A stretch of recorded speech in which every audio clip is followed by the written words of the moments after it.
보셨겠죠 아마. 아직은 이런 경험을 안 해보신 분들도 계시겠지만 어떤 경험이냐면 나와 가까운 그 누군가, 가까운 사람의 죽음, 그렇죠? 가까운 사람의 죽음 경험해 보신 분들도 계시고 아직 경험을 안 해보신 분들도 계실 겁니다. 그런데 직간접적으로 아마 다 경험을 해보셨을 거라고 생각합니다. 근데 우리가 이 세상을 살다 보면 수없이 많은 스트레스를 받는데 이 방금 말씀드렸던 이 가까운 사람과의 죽음, 이 죽음이요 우리에게 엄청난 스트레스를 가져다 준다고 합니다. 특별히 그 사람과 내가 사이가 더 긴밀할수록 내가 그 사람을 많이 믿고 의지했던 사람일수록 그로 인해서 받는 스트레스는 훨씬 더 크다고요. 이것은 단순한 슬픔을 넘어서 때로는 배신감을 느끼기도 하고요. 그 사람에게 왜 나를 두고 당신만 먼저 갔어? 왜 나를 배신하고 나를 혼자 내버려 두고 갔어? 또는 혼란을 겪게 하기도 하고 분노와 불안 이러한 여러 가지 감정들, 복합적인 감정들을 느끼게 하는 게 바로 가까운 사람의 죽음이라고 이야기를 해요. 이제 여러 가지 복잡한 감정들 중에 가장 대표적인 감정이 뭐냐면 혼란과 현실 부정이라는 것입니다. 믿었던 사람의 죽음은 현실을 받아들이기 어렵게 만듭니다. 그리고 아주 혼란스러운 감정을 증폭시킵니다.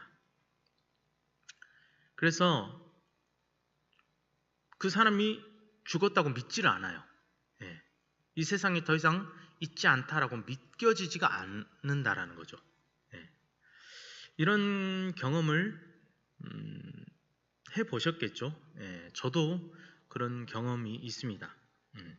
근데 오늘 본문에 여호수아서 1장을 시작하는데 그 시작이 뭐냐면 모세의 죽음으로 시작을 하고 있어요. 모세의 죽음.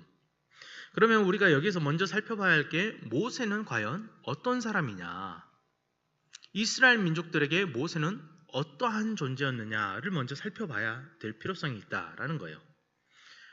모세는 먼저는 출애굽의 장본인이었습니다. 그렇죠? 430년이라는 긴 애굽의 생활을 마감짓는 그 애굽의 생활에 종지부를 찍은 사람이 바로 모세다라는 거예요. 그리고 그 이후에 40년이라는 갈 바를 알지 못하는 이 이스라엘 민족의 광야 40년의 생활을 이끌어갔던 사람, 다시 말하면 이스라엘 민족의 길잡이 역할을 했던 사람이 바로 모세였다라는 거예요. 그리고 그뿐만이 아니죠. 모세는 다양한 기적을 일으켰던 사람입니다. 애굽에서 내렸던 10가지 재앙뿐만이 아니고 광야 40년의 생활 동안 그가 일으켰던 여러 가지 수많은 기적들이 있죠. 그 중에 가장 대표적인 게 홍해를 가르는 사건도 있고, 그죠? 마라의 쓴물을 단물로 바꿨던 사건들도 있고, 수없이 많은 기적들이 있습니다. 또 한 가지는 출애굽기 14장 31절에 나오는데 말씀 한번 보면 출애굽기 14장 31절 말씀에 모세가 이스라엘 민족들에게 어떠한 존재였는지를 이야기를 해주는데요.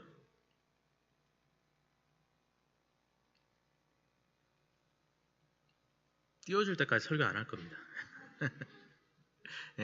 31절 말씀 이렇게 이야기하죠. 이스라엘이 여호와께서 애굽 사람들에게 행하신 그 큰 능력을 보았으므로 백성이 여호와를 경외하며 여호와와 그의 종 모세를 어떻게 해요? 믿었더라. 그러니까 모세는요 이스라엘 민족들의 믿음의 대상이었어요. 믿음의 대상이었다라는 거예요. 그들의 지도자로서 리더로서 믿음의 대상이었다라는 것이죠. 또 한 가지가 있습니다. 신명기 34장 10절로 12절 말씀을 보시면 이렇게 이야기합니다. 그 후에는 이스라엘이 모세와 같은 선지자가 일어나지 못하였나니 모세는 여호와께서 대면하여 아시던 자요 여호와께서 그를 애굽 땅에 보내사 바로와 그의 모든 신하와 그의 온 땅의 모든 이적과 기사와 모든 큰 권능과 위엄을 행하게 하심에 온 이스라엘의 목전에서 그것을 행한 자이더라. 이 말을 압축하면, 쉽게 이야기하면 모세는 하나님께 인정받았던 이스라엘의 전무후무한 최고의 지도자였다라는 거예요. 근데 이런 모세가 가나안 땅, 약속의 땅을 앞에 두고 죽습니다. 그 모세의 죽음을 바라보고 있는 이스라엘 민족의 마음이 어땠을까요? 그토록 믿었던 지도자, 40년간 자기들을 이끌어왔던 지도자, 430년이라는 긴 애굽의 종노릇에 종지부를 찍어줬던 그 지도자 모세, 수없이 많은 기적들을 일으키고 그들을 먹이기도 마시우기도 했던 그 지도자 모세, 하나님께 인정받았던 이스라엘의 전무후무한 최고의 리더였던 이 모세가 죽었어요. 그러면 여러분 같으면 모세가 죽었나 보다 이러고 끝나겠습니까? 절대 그럴 수 없죠. 아마 모르긴 몰라도 이스라엘 민족들은 이러한 모세의 죽음 앞에 엄청난 충격과 스트레스, 불안감을 느꼈을 것이 자명합니다. 그렇죠? 걱정이 됐을 수도 있어요. 야, 모세가 죽었어. 우리를 여기까지 인도해왔던 모세가 죽었어. 그러면 우리 앞으로 어떻게 되는 거야? 우리 어떻게 해야 되지? 우리는 어디로 가야 되지? 우리를 누가 이끌어주지? 물론 이스라엘 민족을 이끌어 가시는 분은 누구십니까? 하나님이시죠. 그런데 그 하나님의 이끄심을 모세가 이스라엘 민족들을 그 하나님의 이끄심 안에서 끌어갔던 그러한 리더가 바로 모세였다라는 거예요. 근데 이스라엘 민족들이 눈앞에 그 모세가 사라지니까 그들은 분명히 두려움과 불안함을 느낄 수밖에 없었다라는 것이죠. 그런데 여기서 우리가 한 가지 기억해야 할 사실이 있습니다. 굉장히 중요한 몇 가지 사실들이 있는데, 먼저는 모세는 물론 이스라엘의 전무후무한 최고의 지도자였지만 그러한 모세조차도 하나님께서 당신의 역사를 이루어 가시기 위해서 세우신 하나님의 종이었다라는 사실이에요. 출애굽기 3장 10절 말씀을 보시면 이렇게 이야기하죠. 이제 내가 너를 바로에게 보내어 너에게 내 백성 이스라엘 자손을 애굽에서 인도하여 내게 하리라. 아멘. 모세를 누가 부르셨습니까? 하나님이 부르셨어요. 무엇을 위해 부르셨습니까? 하나님의 백성인 이스라엘 민족을 애굽에서 건져내시기 위한 목적을 가지고 모세를 부르셨다라는 거예요. 그 역할을 쓰임을 받은 것이 모세입니다. 인간의 눈으로 봤을 때는 모세가 한 것처럼 보이지만 모세가 한 것이 아니다라는 것이죠. 결국은 모세를 통해서 누가 하셨습니까? 하나님이 하셨다라는 거. 하나님이.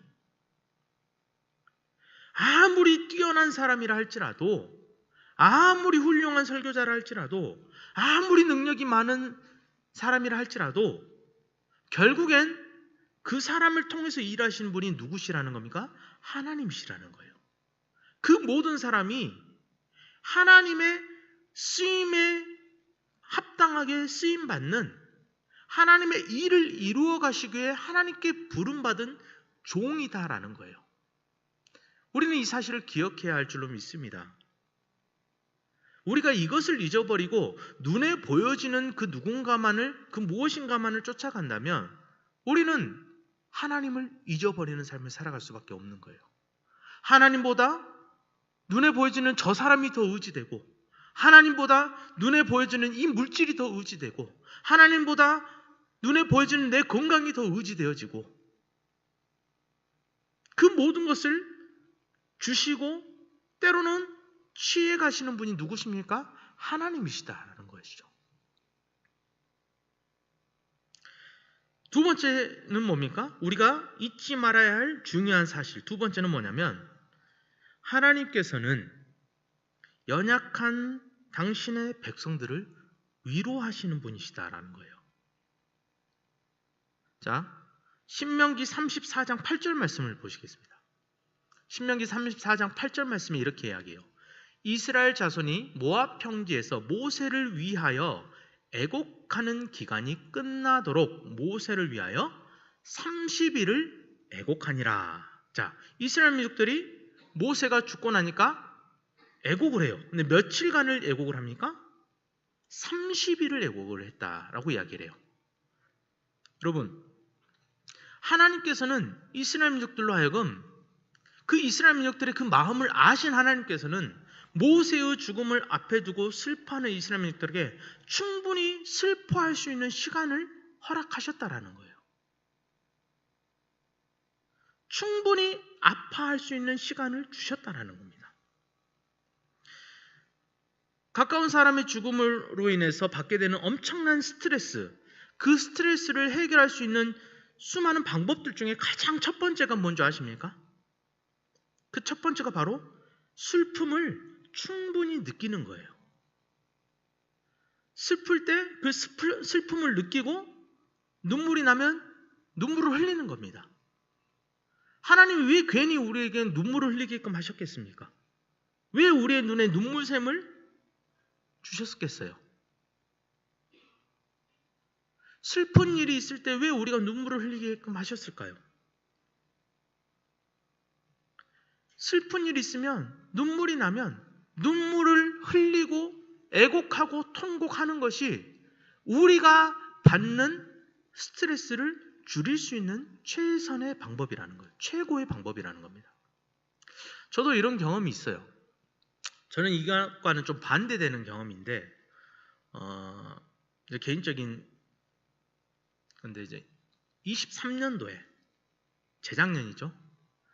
5월 달에 저희 아버지가 돌아가셨습니다. 근데 아들이 목사고 아버지가 장로님이고 어머니가 전도사님이고 저희 여동생이 집사고 여동생 남편이 안수집사고 믿음의 가정이에요. 그죠? 장례를 치르는 동안 제가 눈물 한 방울 흘리지 않았어요. 왜 그랬냐면 제가 그 자리에서 울면 저희 어머니가 너무 힘들어 하실 것 같았어요. 장남이잖아요. 그래도 제가 이래 보여도 장남이거든요. 장남이라 내가 흔들리면 안 되겠구나. 더군다나 목사이기 때문에 아버지는 돌아가셨지만 좋은 곳에 천국에 가셨잖아요. 그렇죠? 그 믿음이 확신하니까 내가 이 상황에서 너무 슬퍼하면 나보다 사실 더 슬플 사람은 누구예요? 제 어머니죠. 근데 내가 슬퍼하면 어머니가 더 힘들어질 수도 있겠구나 싶어서 애써 꼭 참았어요. 그랬더니 저희 어머니가요 저에게 와서 조용히 이렇게 물어보시더라고요. 이 목사는 아버지가 돌아가셨는데 눈물 한 방울 안 흘리네? 네, 저는 바늘로 찔러도 피도 눈물도 한 방울 안 흘릴 그럴 사람입니다. 그게 아니죠. 애써 참고 또 참았어요. 그런데 여러분 저는 그게 그때 가장 좋은 방법이라고 생각을 했거든요. 근데 그 후유증이 있더라고요.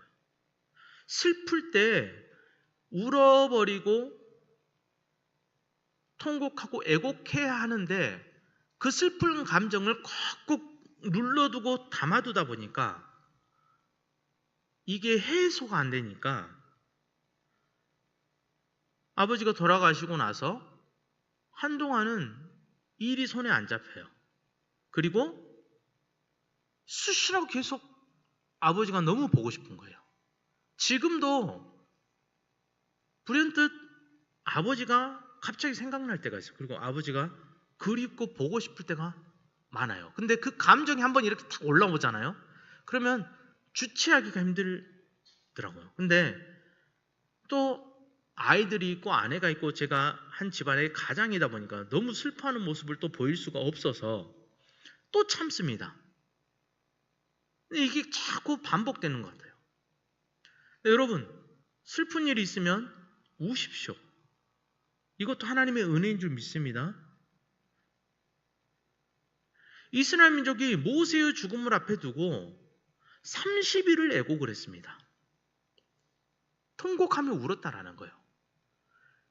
왜 그랬을까요? 하나님 왜 30일 동안 하루라도 빨리 저 가나안 땅을 정복해서 들어가야 할 텐데 왜 그 30일이라는 시간 동안 이스라엘 민족들에게 허락해 주셨을까요? 인간의 연약함을 하나님께서 아시기 때문에 그렇다라는 거예요. 당신의 백성을 위로하시는 분이 하나님이시기 때문에 충분한 시간을 주심으로 인해서 이스라엘 민족들로 하여금 그 사랑하던 지도자 모세의 죽음을 충분히 슬퍼함으로 인해 그로 인한 그 스트레스와 그로 인한 아픈 감정을 더 이상 키워가지 않도록 거기에서 그 상처에서 빨리 회복할 수 있도록 하나님이 허락하셨다라는 거예요. 세 번째는 뭐냐면 하나님의 역사는 그럼에도 결코 멈추지 않는다라는 거예요. 모세가 죽음으로 인해서 야 이제 우리는 어떻게 해야 돼? 이제 우리는 어디로 가야 돼? 우리는 어떻게 저 가나안 땅을 정복해야 될까? 수없이 많은 고민, 걱정들이 이스라엘 민족들의 뇌리를 스쳤을 겁니다. 그런데 하나님께서는 그 순간에 모세를 대신할 리더를 세우셨다라는 거예요. 그게 누굽니까? 여호수아죠. 여호수아.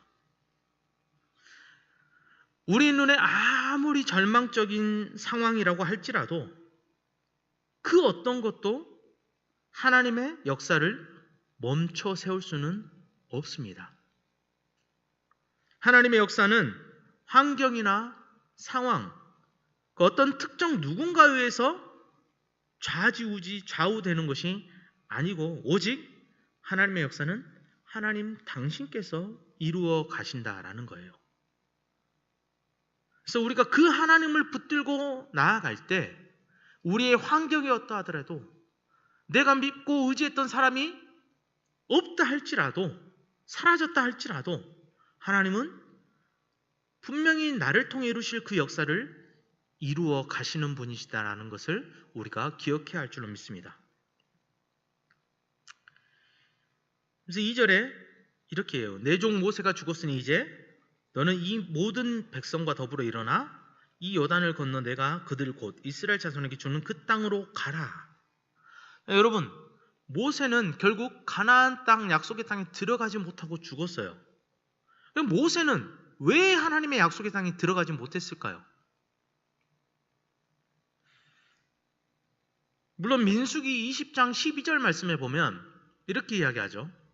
여호와께서 모세와 아론에게 이르시되 너희가 나를 믿지 아니하고 이스라엘 자손의 목전에서 내 거룩함을 나타내지 아니한 고로 너희는 이 회중을 내가 그들에게 준 땅으로 인도하여 드리지 못하리라 라고 말씀하셔요.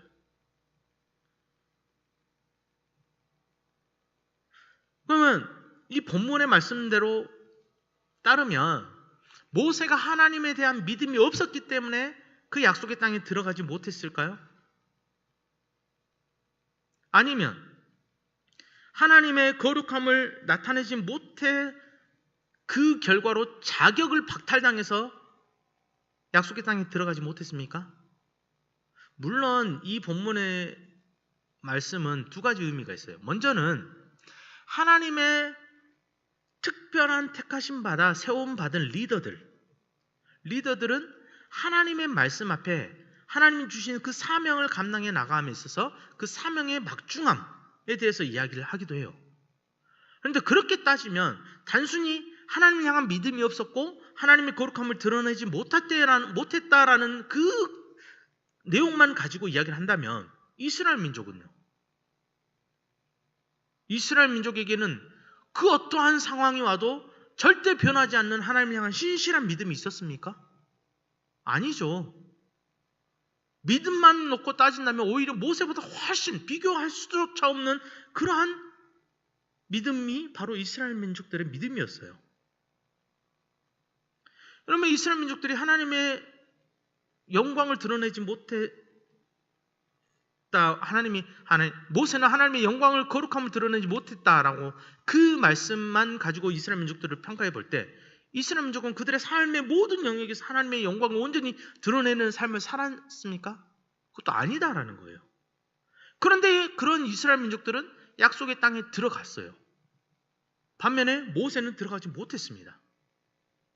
그 이유가 뭘까요? 자, 모세는 어떤 사람입니까? 모세는 구약시대 율법을 상징하는 인물이에요. 그러니까 이 본문의 말씀은 어떤 그 영적인 의미에서 하나님의 약속의 땅은 율법으로는 들어갈 수 없는, 다시 말하면 어떤 율법의 행위로 인해서 들어갈 수 있는 곳이 아니다라는 거예요. 어떤 율법의 행위를 지킴으로 인해서 그로 인한 자격을 얻음으로 하나님의 약속의 땅에 들어갈 수 있는 것이 아니다. 그렇죠? 율법을 지키는 행위만을 놓고 봤을 때는 오히려 이스라엘 민족들이 약속의 땅에 들어갈 수 없는 존재죠. 모세는 들어가고도 남아요. 그런데 그렇지 못했다는 거예요. 그러니까 왜냐? 모세는 율법을 대표하는 인물로서 여기에 하나님의 영적인 의미가 담겨 있는 거죠. 율법으로는 하나님의 약속의 땅에 들어갈 수 없다. 그러면 무엇으로 들어갈 수 있습니까? 오직 하나님의 은혜로만 들어갈 수 있다라는 거예요. 전적인 하나님의 은혜다라는 거예요. 여러분, 천국은 우리가 잘했기 때문에 천국에 갑니까? 아니죠. 자격을 놓고 따졌을 때 여기에서 천국 갈 수 있는 사람이 누가 있겠습니까? 저를 비롯해서 아무도 없어요. 그런데 우리는 다 천국 가잖아요. 이럴 때 아멘이 나와야 되는데 아멘이 안 나오면 제가 당황스럽습니다. 다시요. 그런데 우리는 다 천국 가잖아요.